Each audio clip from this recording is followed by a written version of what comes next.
하나님 감사합니다. 이제 말씀 앞에 저희들이 섰습니다. 하나님 말씀으로 우리에게 찾아오셔서 우리를 만나주시고 깨우쳐 주시고 변화시켜 주시옵소서. 말씀에 응답하는 삶을 살게 하여 주시고 시간에 부족한 종 십자가도에 감춰주시고 하나님 말씀을 바로 대언할 수 있도록 은혜 베풀어 주옵소서. 성령의 조명으로 말씀을 잘 깨닫고 알아들을 수 있도록 은혜 베풀어 주시옵소서. 예수님의 이름으로 기도하옵나이다. 아멘. 그러니까 그 삶의 오지 체험하는 전문가들이 있습니다. 돈을 뭐 200~300만 원씩 내고 그런 오지를 체험하는 사람들의 말이 소개가 되었는데, 물론 저 아마존 정글이나 이런 데는 뱀에 많이 물려 죽기도 하고 다른 사고로도 많이 죽습니다. 근데 이제 오지, 고지 사막이나 사하라 사막이나 이런 것을 이제 횡단하는 그런 사람들이 가다가 죽는가 이런 질문을 했습니다. 어느 분이. 그런데 가끔 흔하지 않지만 그 응단하다가 가끔 죽는다고 합니다. 무엇으로 죽느냐면 무슨 뱀이나 전갈에 물려서 죽는 게 아니라 탈진으로 죽는답니다. 근데 놀라운 사실은 죽어 있는 사람을 가서 살펴보면 꼭 물이 있는데 물을 안 마시고 그 죽는다고 그럽니다.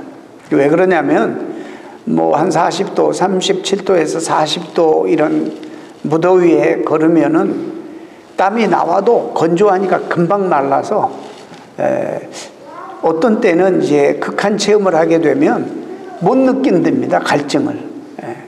그렇기 때문에 전문가들의 훈련을 통해서 이들이 훈련을 받는 게 뭐냐면 몇 분 안에 물을 조금씩 마시는 훈련을, 목마르지 않아도 못 느껴도, 아니면 보폭에 따라서 몇 보를 걷고 그 다음에 꼭 물을 마시고, 이제 이런 평상시가 아니라 그런 극한 체험을 하면은 그거 잘 못 느낀다는 거예요. 그래서 물이 있음에도 불구하고 물을 안 마시고 갈증을 안 느끼니까 그래서 탈진 나서 죽는다는 거예요. 근데 더 중요한 것은 그런 극한 상황 속에서는 갈증도 잘 못 느끼지만 이상하게 또 배고픈가 보다 이래서 음식을 먹으면 더 위험하다는 거예요. 참 그래서 재밌는 이야기죠. 우리가 너무나 사실 이렇게 살아가는 삶이 너무 분주하고 정신이 없으니까 우리가 못 느껴요. 우리가 무엇에 갈증을 느끼는지 잘 몰라요. 그리고 무엇가 사실 더 중요하고 우리의 삶의 우선순위인지 잘 몰라요. 사실 아는 것부터 시작되는데 잘 모른단 말입니다. 그래서 오늘은 그런 부분에서 우리에게 너무나도 소중한 말씀이 아닌가. 한 구절만 읽었습니다마는 전체 그 레위기 23장을 다 오늘 통틀어서 좀 간단하게 이 말씀을 중심으로 말씀을 드리려고 합니다. 11월에 뭐가 있습니까? 추수감사절이 있습니다. 그래서 주로 11월은 감사의 달로 우리가 정합니다. 도대체 이스라엘 백성들이 광야 생활 속에서 이 추수감사절과 제일 연관이 있는 절기, 3대 절기 중에 하나가 칠칠절입니다. 근데 이들이 이런 절기를 통해서 하나님이 교훈하신 바가 무엇이고 그들이 깨달아 회복해야 될 것이 무엇인가, 그 정신을 우리가 가지고 와서 우리 이 시대에 살아가는 우리들이 이 추수감사절기에, 추수가 이제 이달에 우리 추석도 있고 뭐 그러죠. 추수 절기를 맞이해서 우리가 무엇을 도대체 하나님의 백성으로서 회복해야 될 것인가, 이런 것들을 한번 생각해 보려고 합니다. 정말 마지막 때가 되면 감사를 상실하는 시대가 된다. 그래서 아무튼 섭리 가운데 하나님이 이 링컨 대통령 이후로 이 감사절을 정해서 의무적으로 이렇게 지키게, 내셔널 할리데이로 만들어서 지키게 그렇게 하신 것 같습니다. 가만히 생각해 보면 너무나도 감사할 일이 많습니다. 정말 하나님이 우리에게 베푸신 것은 손으로 헤아릴 수가 없습니다. 참 감사할 게 많습니다. 여러분, 우리의 심장은 하루에 10만 번가량 뛴다고 그럽니다. 또 몸속의 혈액이 하루에 약 2억 7천만 킬로를 흐른다고 그래요. 2억 7천만 킬로를 흐른대요. 우리 몸에서 피가. 참 하루에 숨 쉬는 횟수는 2만 3천 번가량이고, 그런데요, 놀라운 사실은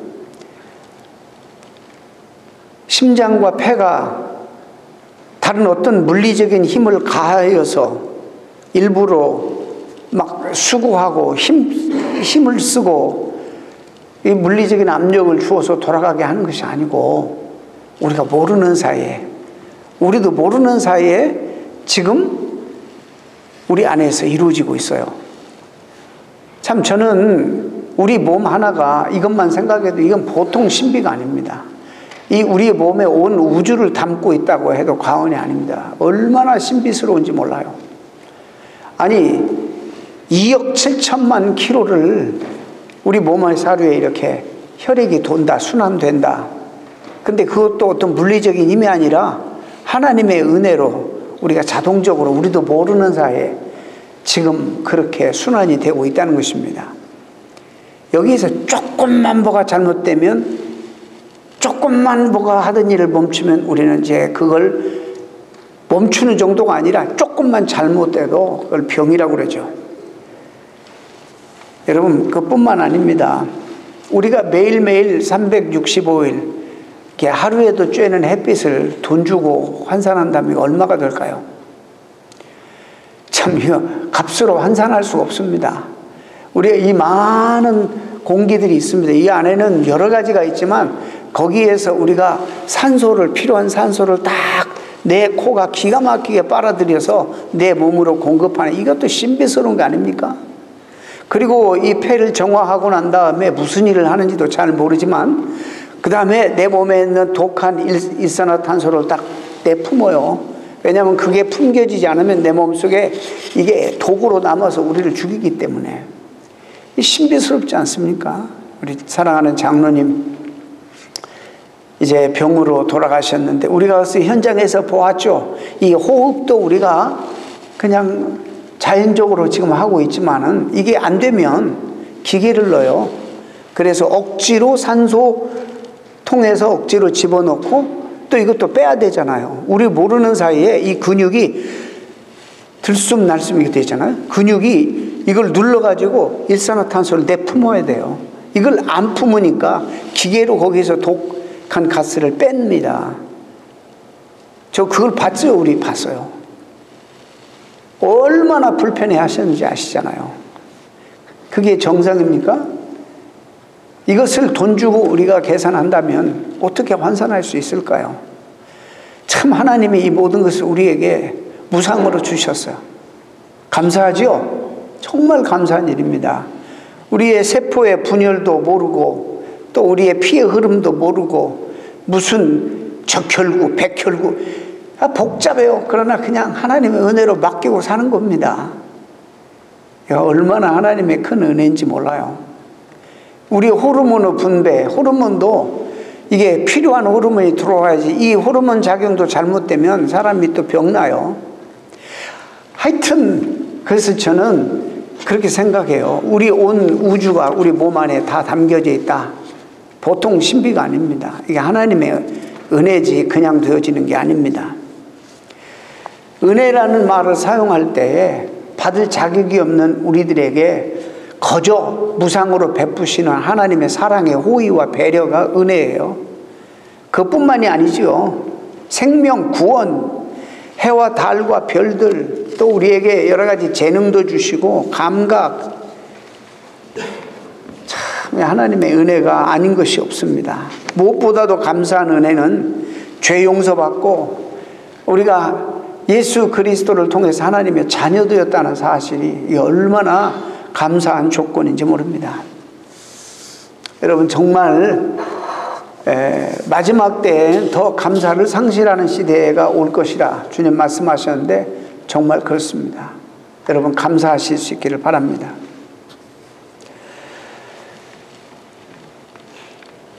여러분, 오늘 감사절기를 맞이해서 신명기 말씀도 전체 신명기의 주제가 뭐냐면 기억하라예요. 기억하라.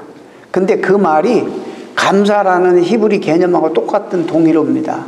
뭘 기억해요? 너희들이 애굽 땅에 종되어서 노예 생활하고 있을 때에 구원해낸 하나님의 은혜를 기억하라. 40년 동안 광야에서 농사 지을 수 없는 땅에서 너희들이 먹고 그 민족적으로 다 배불리 먹고 살 수 있는 하나님의 특별한 보호와 은총 속에서 하나님이 그 너희들을 사랑하고 돌보셨다는 것을 기억하라. 기억하라, 기억하라. 왜? 하나님은 아셨어요. 조금만 여유가 있고 가진 것이 많아지면 교만해져서 자기가 능력이 있어서 얻었다 이렇게 생각할 것이 뻔하고, 자기가 다 노력했으니 다 자기 거다라고 생각할 것이 뻔하고, 그래서 하나님을 예배드리지 아니하고 다른 우상을 섬기고 교만해져서 자기만 알고 이웃과 나누는 삶을 살지 않을 것을 분명하게 주님은 아셨어요. 그래서 철저하게 40년 동안 광야에서 그 훈련을 하십니다. 하나님이 없으면, 주님 의존하지 않으면 생존이 불가능하다는 사실, 이 원리를 하나 깨닫게 해주시고, 우리에게 필요한 것은 기본적인 생존에 필요한 양식만이 필요하지, 쌓아두면 썩어버리고 벌레 먹고 냄새나고, 이웃과 함께 공동체와 더불어서 함께 행복하게 살 것을 훈련하셨어요. 근데 이들이 곧 이런 훈련을 마치고 가나안 땅에 들어가서 삶이 풍족해지고 소출이 많아지면 틀림없이 하나님 은혜를 저버릴 것을 아셨어요. 그래서 수없이 모세는 경고합니다. 기억하라고. 그런데 오늘 이 민수기 말씀은 다 말씀드릴 수 없고, 그 전에 우리 레위기에서 특별히 23장을 중심으로 주님이 이 77절에 이 절기를 통해서 우리에게 의도하시는 바가 무엇인가를, 그리고 뭘 깨닫기를, 뭘 인식하고 어떤 갈증을 느끼기를 원하시는지를 한번 살펴보려고 합니다. 이스라엘 사람들은 농사를 지어서 먹고 살았습니다. 어떻게 보면 우리는 농경사회가 아니기 때문에 감이 와닿지 않지만, 연로하신 분들은 60세 이상은 이 말이 조금 이해가 되실 겁니다. 여러분들을 정말 그 당시에 고대 이스라엘 사회로 초청하겠습니다. 잠시를 잘 따라오시기 바랍니다. 추수한 것을 가지고 하나님께 감사드리고 가족과 일꾼들 그리고 이웃들과 함께 기뻐하도록 하셨습니다. 그리고 이 추수 때 이 감사를 통해서 모두가 평등한 삶을 누리는 사회를 주님께서 시도하셨습니다. 유대인의 3대 대표적인 절기로 일컬어지는 유월절과 또 77절 초막절은 모두 이 추수 기간에 들어있는데, 종교적인 절기이기도 하지만 실제적으로 중요한 영적 원리를 여기다 담고 있는데, 이 절기를 꼭 영원히 대대로 지키도록 하신 이유는 이 절기를 통해서 하나님과의 관계를 회복하고 이웃과의 관계를 회복한, 여기에 벌써 십자가가 정신이 나오는 거예요. 하나님과의 관계를 회복하고 이웃과의 관계를 회복하는 그런 영적인 원리와 정신을 담고 있습니다. 그 중에서도 초막절은 가을 추수, 오늘날의 감사절에 해당합니다. 당시 사람들은 추수할 때에 들판에 초막을 짓고 거기서 거주하면서 추수를 했습니다. 그런데 이 초막들을 이스라엘이 출애굽할 때에 광야에 옮겨 다니면서 여기저기 장막과 옮겨 다니면서 장막을 치지 않았습니까? 그것과 동일시하면서 출애굽 사건과 관련시키고 추수하면서 이 출애굽을 잊지 말고 기억하라는 의미로 그렇게 주님이 그 절기를 지켜서 행하게 하셨습니다. 이스라엘 백성들은 그래서 이 절기 때가 오면 이 중요한 3대 절기를 지내기 위해서 정해진 곳 예루살렘 성전으로 올라가야 했습니다.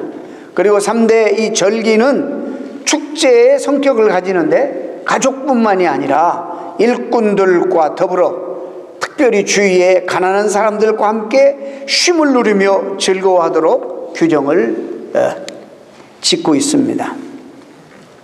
이게 이 절기를 행하는 것이 바로 하나님과 이스라엘 백성들 사이를 다시 연결해주고 맺어주는 표징이었고, 무엇보다도 절기에서 제사를 행하는 중요한 제사의 영적 그런 현장이 된 것입니다. 제사가 뭡니까?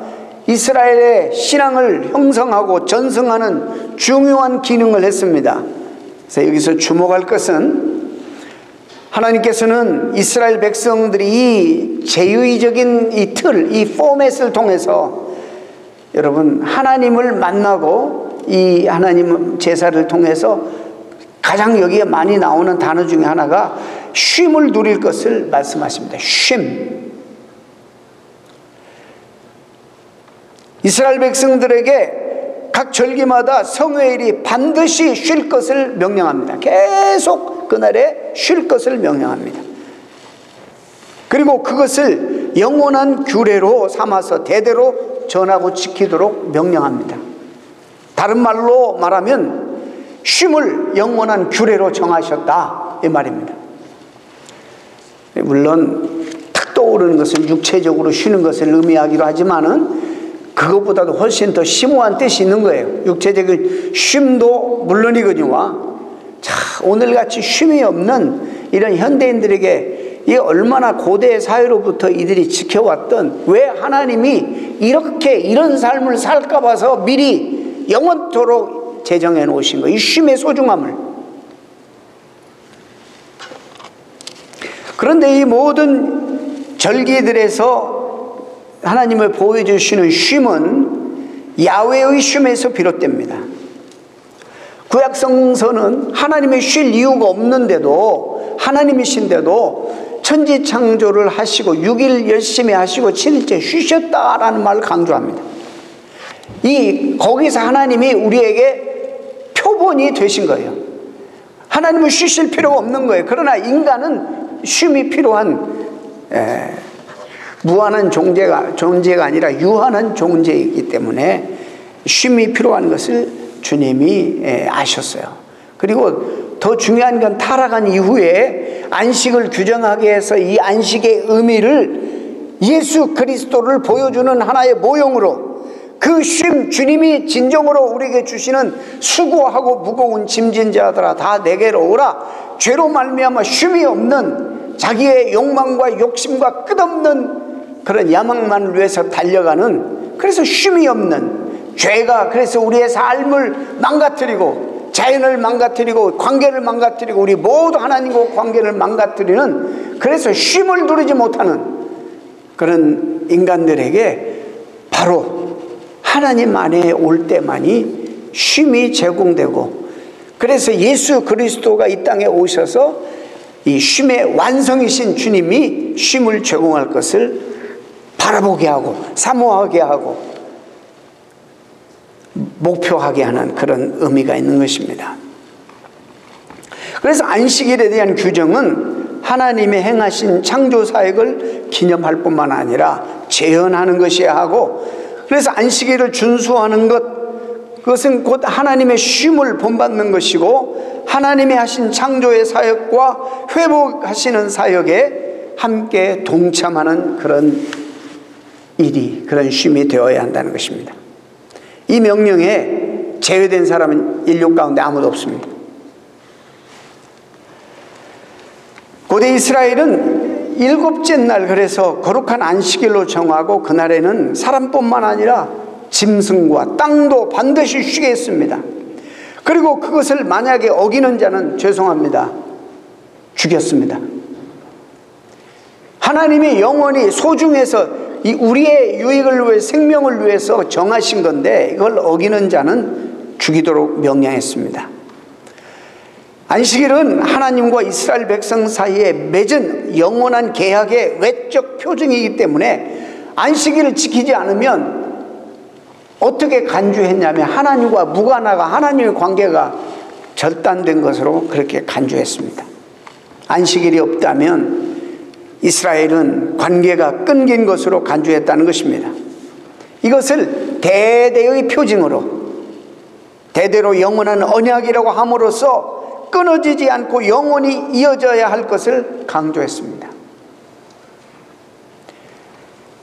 그래서 여러분, 단순히 노동이나 이런 육체적인 쉼만 의미하지 않는다고 그래서 여러분, 예수 그리스도 안에 있는 사람들이 그리스도와 상관없으면 이게 산 게 아니라는 말이 이 말 속에 있는 거예요. 우리의 모든 생명의 근원이 주님에게 있다는 것을 우리가 인식하고 믿고 고백하는 것을 이 얘기하는 거예요. 그것은 갑자기 예수님 때문에 생겨난 게 아니고 이것을 준비시키기 위하여 타락 이후에 하나님이 바로 이 안식일을 제정해서 하나님 안에서 생명이 유지되고 하나님이 떠난 인간은 곧 이것은 죽음이라는 사실을 계속 강조해 오신 거예요. 이 모든 안식일, 절기, 이 모든 것의 완성은 예수님이십니다.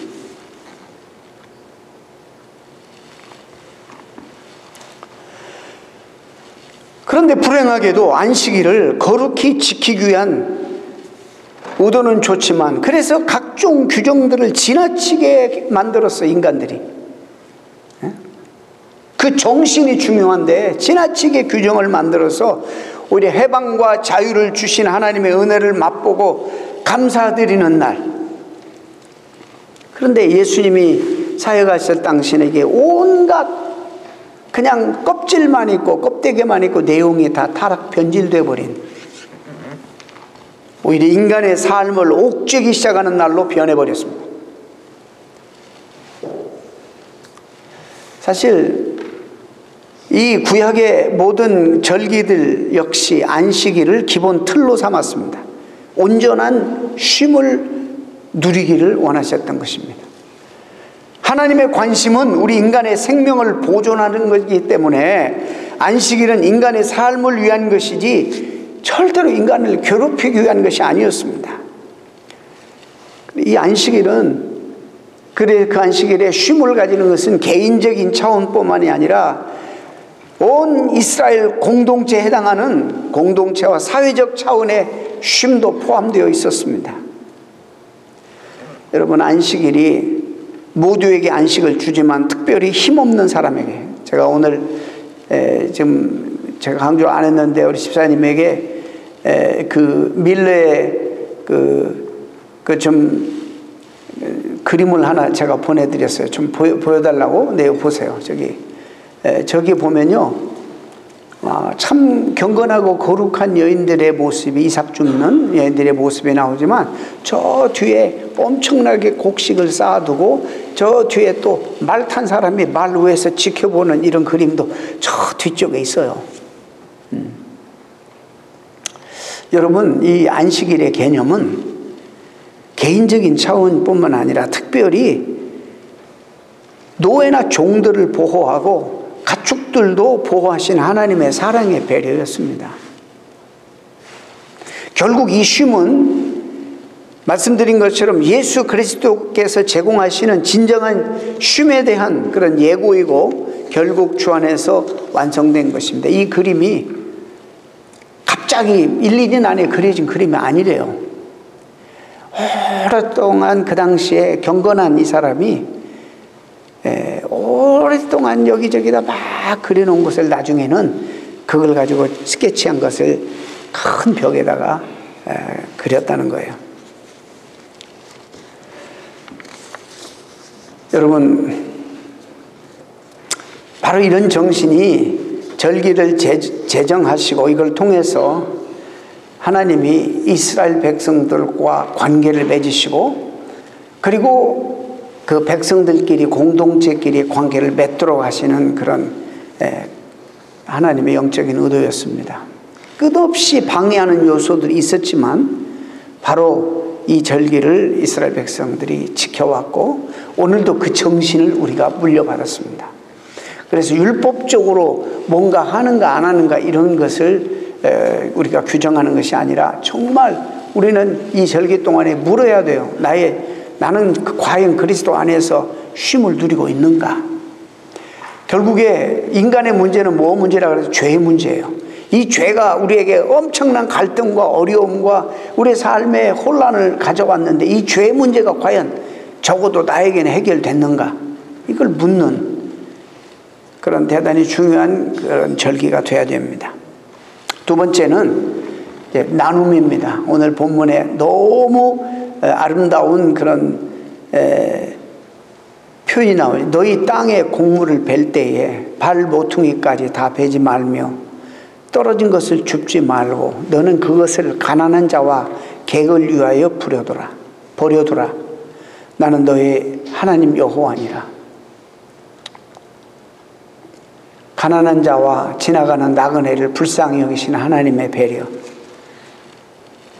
이런 점에서 볼 때 여러분 이스라엘의 3대 절기는 수직적인 구조, 하나님과의 수직적인 관계를 회복할 뿐만 아니라 수평적인 관계, 이웃과의 관계를 회복하는, 즉 예수님의 십자가의 정신이 이 속에 구약에 담겨져 있는 거예요. 예루살렘에 올라가서 하나님을 뵙고 하나님 앞에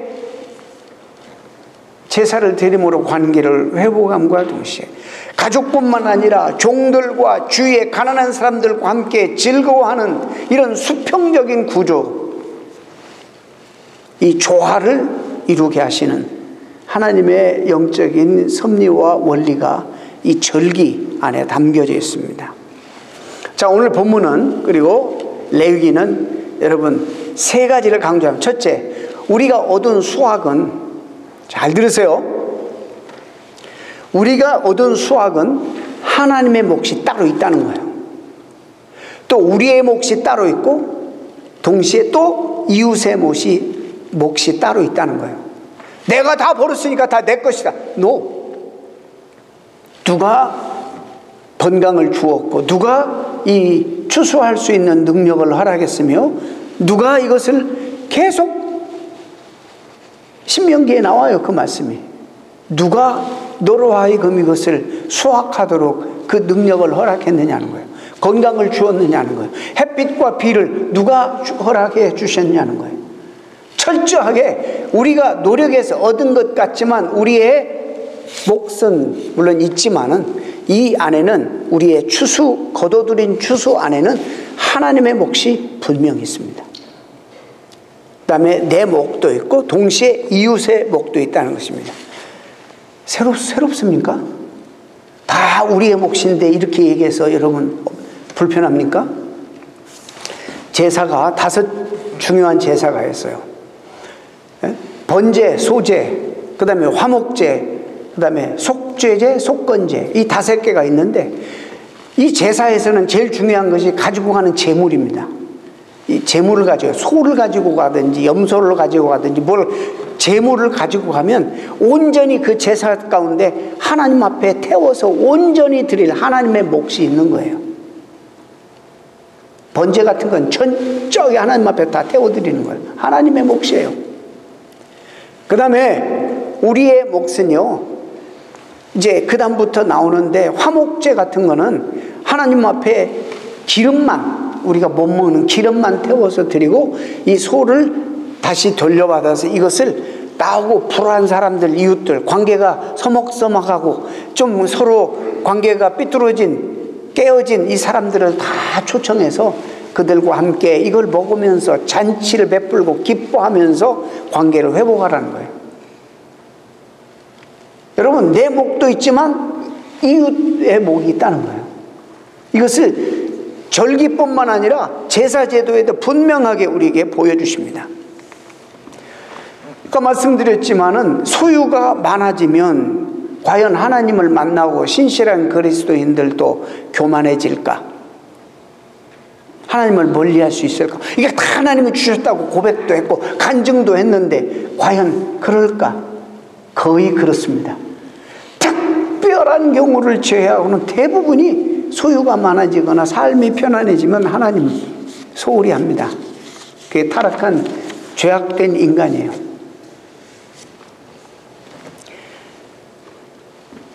지금 우리가 살아가는 세상에 저와 여러분이 지금 접하는 이 문화가 철저하게 인간 중심, 이기적인 인간 중심의 사회입니다. 조금만 편리하거나 돈벌이가 된다고 생각하면 여러분 강과 산과 자연을 마구 파헤칩니다. 자기 중심으로 생각하면서 주변을 지배하려고 하는 생각이, 이것이 하나님이 가장 걱정하고 이미 예견하고 염려했던 교만한 마음이에요. 너무나 우리는 교만이라는 단어를 그냥 단순하게 생각하는데, 교만은 한마디로 오늘 말씀에 연관해서 나누지 않고 자기 삶에 자기에게 갇혀 사는 삶을 교만한 삶이라고 해요. 여러분, 감옥에 갇힌 사람은 살아있기는 하지만 죽은 거나 마찬가지입니다. 갇혔어요. 자기 안에 소통이 안 돼요. 밖 세상과. 이게 교만한 사람이에요. 이게 다 내가 부른 것이니까 내 것이다 생각하고, 다 이게 교만한 사람이에요. 그러지 않아요. 하나님의 몫이 있는 거예요. 내 몫도 있고 이웃의 몫도 있는 거예요. 생물학적으로도 그렇습니다. 우리 몸도 그래요. 우리 몸을 이루고 있는 세포는 계속 밖의 세상과 소통합니다. 피부도 숨을 쉬어야 합니다. 세포가 그대로 머물러 있으면 죽습니다. 우리가 모르는 사이에 죽은 세포는 몸에서 떨어져 나가고 새로운 세포가 우리 안에서 계속 자라납니다. 생성됩니다. 피부도 숨을 쉬어야 합니다. 어떤 때는요, 저도 그런 걸 많이 경험해요. 뭐 여기가 아파서 컷해가지고 뭐 하면 뭐 공기 안 통하게 꽉꽉 이렇게 하면 빨리 나을 것 같아도 그렇지도 않은 경우도 많아요. 소통해야 돼요. 피부도. 중풍에 걸려 누워있는 사람이 옆으로 들어 눕지 않고 그냥 그대로만 누워있으면 욕창이 생깁니다. 바로 세포의 질식사가 바로 욕창이라고 그럽니다. 숨을 쉬어야 되는 거예요. 잠잘 때도 이러고만 안 자잖아요.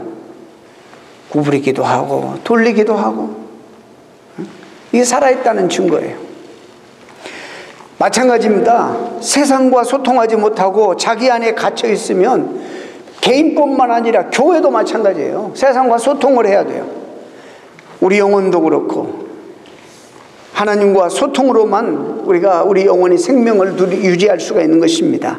자기에게만 집중하는 사람의 영혼은 병들게 됩니다. 죽게 됩니다. 교회도 그래서 어떻게든 세상과 소통을 해야 돼요.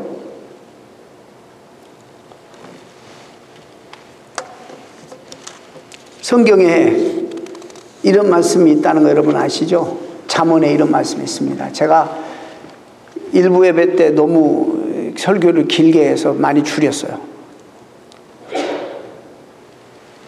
흩어 구제하여도 더욱, 딱 구제를 하는데 더욱 부하게 되는 일이 있나니 과도히 아껴도 가난하게 될 뿐이니라. 아낀다고 부자가 되고 그런 게 아니라는 거예요. 하나님의 말씀이 신실한 하나님의 말씀이에요. 여러분, 구제하고 나누면서 사십니까? 베풀면서 소통하며 살아야 돼요. 구제를 좋아하는 자는 풍족하여질 것이고 남을 윤택하게 하는 자는 윤택하여지리라. 가난한 자를 구제하는 자는 궁핍하지 아니하려니와 못 본 채 하는 자에게는 저주가 많으리라. 이게 성경 말씀입니다. 여러분, 지독하게 아끼고 그래서 부자 안 된다고요. 성경이 그렇게 말해요. 아까 얘기했죠. 우리가 무엇을 우리가 지금 이렇게 극도의 어떤 그 환경 속에 있으면 뭘 못 느껴. 느낌에 우리가 의존하는데 잘못 느껴요. 극한 상황 속에서 정말 우리 몸에 갈증을 느껴야 되는데 못 느낀다는 거예요.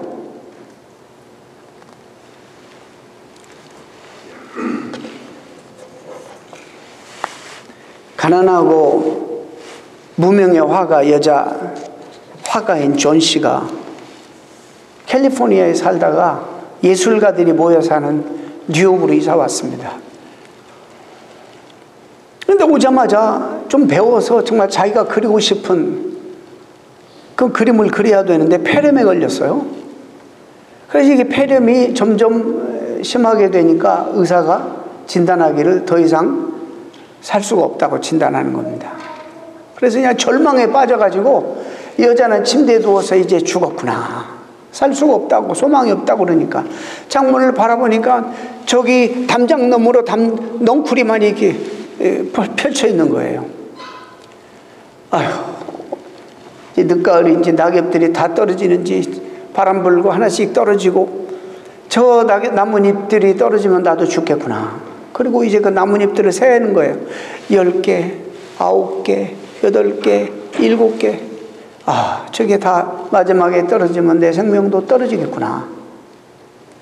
근데 그 예술가들이 모여있는 동네니까 그 아래층에 할아버지 한 분이 계시는데, 배엄문이라는 그 늙은 아저씨 화가가 있는, 40년 동안 예술 활동을 해도 그림다운 그림을 못 그리고 인정도 못 받고 이러니까 늘 술에 취해가지고 불만족스럽게 그냥 환경을 탓하고 사람들이 시비 걸고 이러는 거예요. 근데 그 소리를 접해요. 2층에 사는 어린 화가 여자아이가 폐렴에 걸려서 죽어가고 있는데, 그 나뭇잎을 세고 있는데 그 나뭇잎이 다 떨어지면 죽는다고 생각하고 있다. 말도 안 된다. 어느 날 밤에 참 찬바람이 불고 매서운 바람이 불고 난리가 났습니다. 모든 이 세상의 나뭇잎들이 다 떨어졌습니다. 존 씨가 일어나서 창문을 확 열어보니까 그 나뭇잎이 하나가 또 붙어 있는 거예요. 야, 아직도 내가 그럼 살아야 되겠구나. 그 다음날에 또 보니까 또 붙어 있는 거예요. 그 다음날도 붙어 있는 거예요. 이 생명의 강렬한 생명력 앞에 이 존 씨는 다시 살 의욕을 가지게 되고, 그래서 결국에 이 폐렴에서 죽게 된 이 여인이 살게 됩니다. 근데 나중에 이 모든 내용을 아는 수라는 친구가 결국에 와서 그것을 보고, 이 그림이야말로 이 세상에서 가장 가치 있고 소중한 최고의 그림이라고. 그 그림은 아래층 배엄만이라는 화가가 그 비바람을 맞아가면서, 세찬 바람을 맞아가면서 사다리를 타고 벽에다 그린 그림이에요. 우리가 잘 아는 대표적인 단편소설 마지막 잎새, 오 헨리의. 이 아저씨는 그 그림을 그리다가 이 노인네는 결국에 폐렴을 앓고 있었는데 이틀 만에 죽습니다.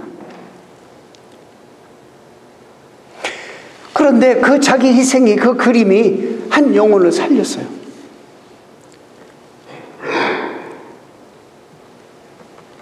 여러분, 우리가 하는 일로 사람을 살린다, 이것만큼 보람되고 가치 있는 일이 어디가 있겠어요? 나만을 생각하고 나만을 고집하고 내 자신 안에 갇혀가지고 내가 노력하고 내가 벌었으니까 다 내 것이다 라고 생각하고 나눔이 없고 소통이 없는 삶을 사는 것은 우리가 들어야 돼요. 이 갈증을 느껴야 돼요. 이웃의 울음을 들어야 돼요. 하나님이 우리에게 주셨을 때에 하나님이 주셨을 때 그 축복이 어떤 의미를 가지고 있는지를 알아야 돼요. 그림 하나가 사람을 살리는 거예요.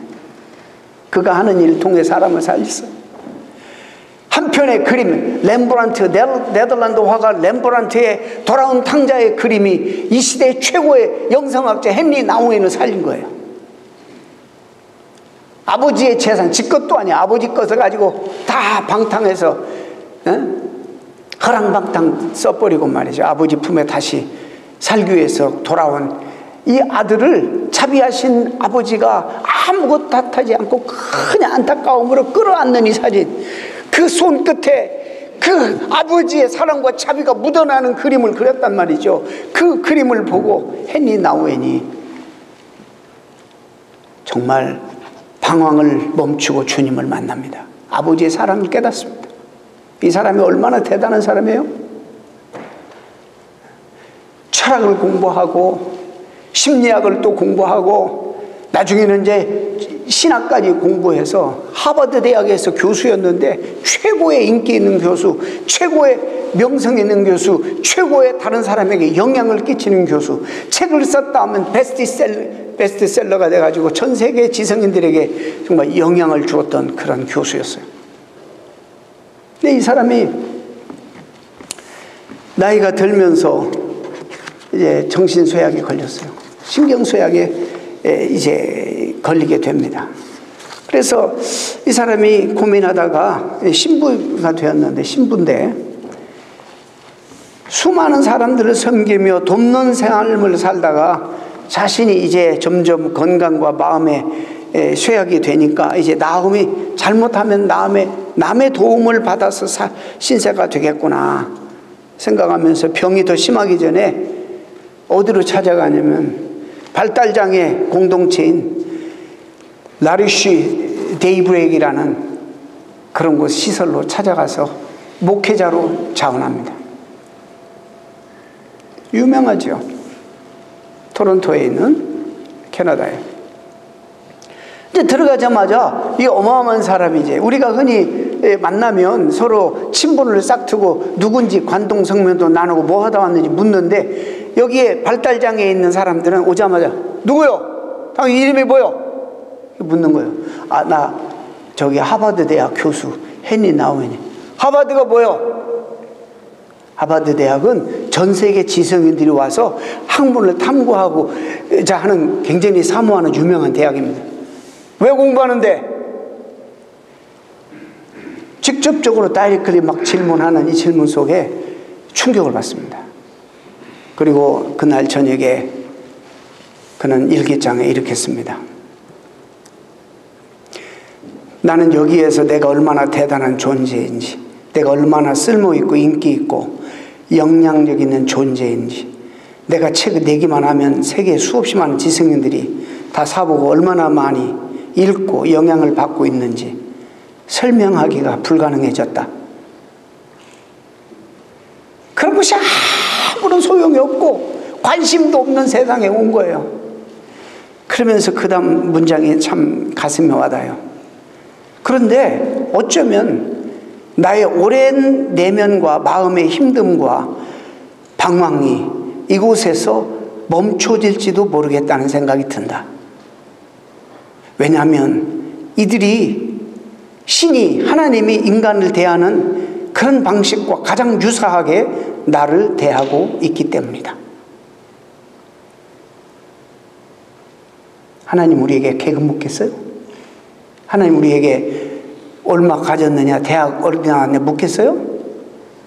아마 하나님이 나에게 가장 묻는다면 이와 같은 방법으로 묻지 않겠는가?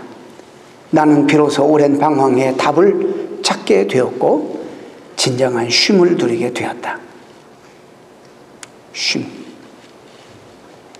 그리고 그들을 위해서 그가 나중에 심장마비로 죽을 때까지 그곳에서 그걸 그대로 섬겼습니다.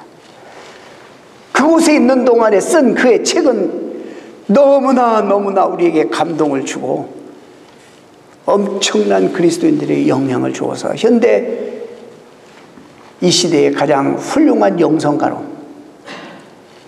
꼽히고 있습니다. 말씀을 맺습니다. 사랑하는 성도 여러분, 이 크리스마스 시즌, 죄송합니다. 추수감사 이 절기가 이제 제가 구약의 어떤 사건과 절기와 제사와 연관해서 지금 말씀드립니다. 무슨 정신을 회복해야 됩니까? 하나님이 주시는 이 쉼의 소중함을 우리가 회복해야 됩니다. 정말 과연 나는 죄의 문제가 해결되고 하나님이 제공하는 예수 그리스도를 통해서 완성된 이 쉼이 나에게 있는가? 물론 영적인 쉼을 얘기하지만 육체적인 쉼들이 있어요. 이렇게 산다고 여러분 부자 되고 이렇게 산다. 제가 가끔 요즘 그런 얘기를 합니다. 열심히 살아가는 분들을 보면서 나는 왜 그런 생각이 드는지 몰라요. 그분들이 잘 살려고 그렇게 사는데 이 사람들이 자기 죽어가고 있구나. 자기 죽는지 모르고 있구나. 너무 불쌍한 거. 이거 죽는 거예요, 여러분. 쉼의 갈증을 여러분 느끼셔야 돼요. 쉬어야 된다. 주님 안에서 하나님이 제공하는 쉼의 소중함을 여러분 알아야 돼요. 여러분 죽습니다. 지금 이렇게 살다가는. 그 다음에 여러분 나눔이 있어야 돼요. 삶에. 이 나눔이 곧 여러분 쉬게 할 것입니다. 지나친 욕망에 사로잡혀서 이렇게 하지 않아도 아름답게 살 수 있는데도 불구하고 뭐에 우리가 이렇게 속아서 이러는지 이 절기에 바로 이런 두 영적인 원리를 깨닫게 되는 여러분 되시기를 축원합니다. 기도합니다. 하나님 감사합니다.